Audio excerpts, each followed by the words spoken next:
नमस्कार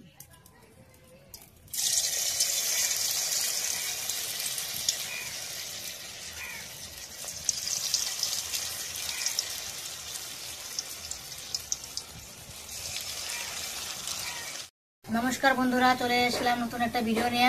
आज के तुम्हारे साथे शेयर करूँ रसुनेर पकोड़ा। तो अनेके तो रसुन खाइते भालो पाय ना, एकटु गन्ध गन्ध करे, ताई आमि पकोड़ाटा बानाबो। এই পকোড়াটা খাইলে পরে ছোট থেকে বড় সবাই খাইতে পারবো। এখন তো শীতের মৌসুম, সবাই সর্দি কাশি লেগেই থাকে, বিষ বেদনা হয়েই থাকে। এই পকোড়াটা যদি এভাবে বানায় খাও সবাই খায় খুব ভালো পাইবো। আর আমার এই পকোড়াটা আমি কিভাবে বানাই আমার ভিডিওটা স্কিপ না করে প্রথম শেষ পর্যন্ত অনুরোধ করব। পকোড়া বানানোর লিগে আমি 6টা রসুন ভালো করে চুলাইয়ে পরিষ্কার করে নিছি। এখন আমি জলের মধ্যে সিদ্ধ করে নেব। পরে এর মধ্যে জল দিয়েছি, জলটা পুরো গরম হয়েছে, আমি রসুনগুলো দিয়ে দেব। রসুনগুলো দিয়ে 10 মিনিটের মতো একটু ভাপাই নেব। লবণ দিয়ে দেবো, লবণটা দিলে পেয়ে তো কি হয় রসুনের ভিতরে ঢুকবো।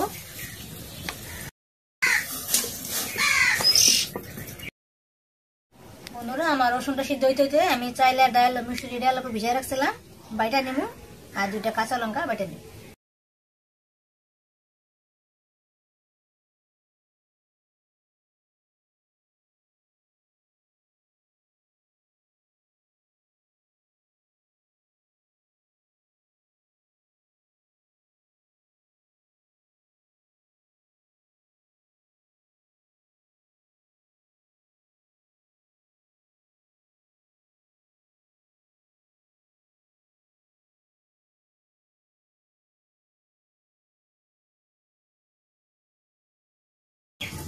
ঢাকনাটা গুছাই দেখি রসুনটা সিদ্ধ হয়েছে।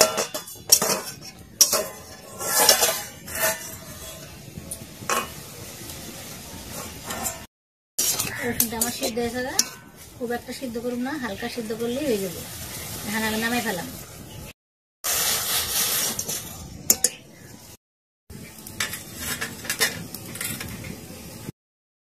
এখন এই বেটারের মধ্যে স্বাদ অনুযায়ী লবণ দিয়ে দিন,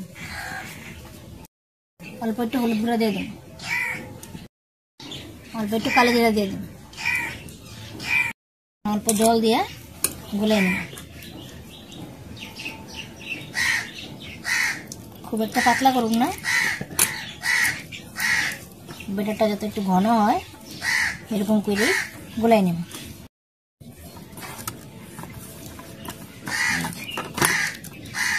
এভাবে করে কড়াইটা গরম হয়েছে, কড়াইয়ের মধ্যে তেল দিয়ে দিন।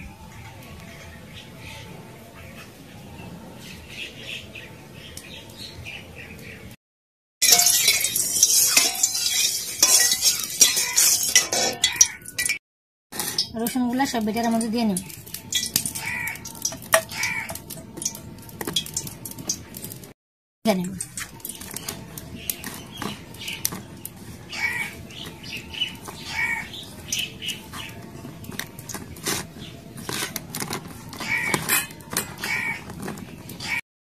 তেলটা গরম হয়েছে, একটা টকেটা দিয়ে দিন।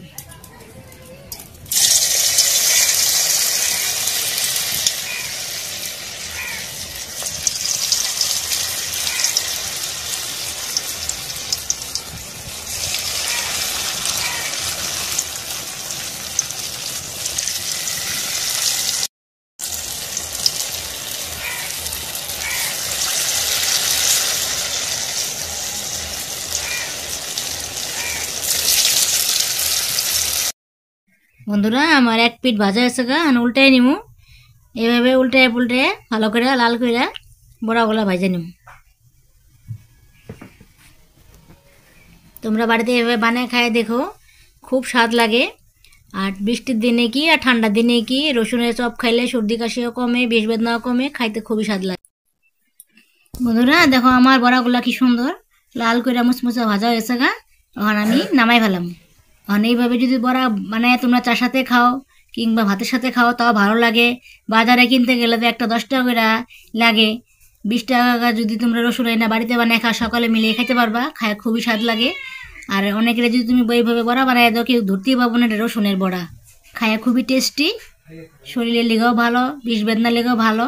আমার পকোড়াটা বানানো রেডি হয়েছে, দেখো কত সুন্দর হয়েছে, দেখতে কত যেরকম সুন্দর হয়েছে খাইতে সেরকম স্বাদ লাগবো। তোমরা বাড়িতে এভাবে বানায় খাই দেখো আর আমার কমেন্ট করে জানাবা কেমন হয়েছে। বন্ধুরা, আমার এই পকোড়া রেসিপিটা কেমন লাগলো, যদি ভালো লাগে থাকে লাইক কমেন্ট শেয়ার করবেন, আমার পাশে থাকবো। দেখা হচ্ছে পরবর্তী ভিডিওতে। ধন্যবাদ।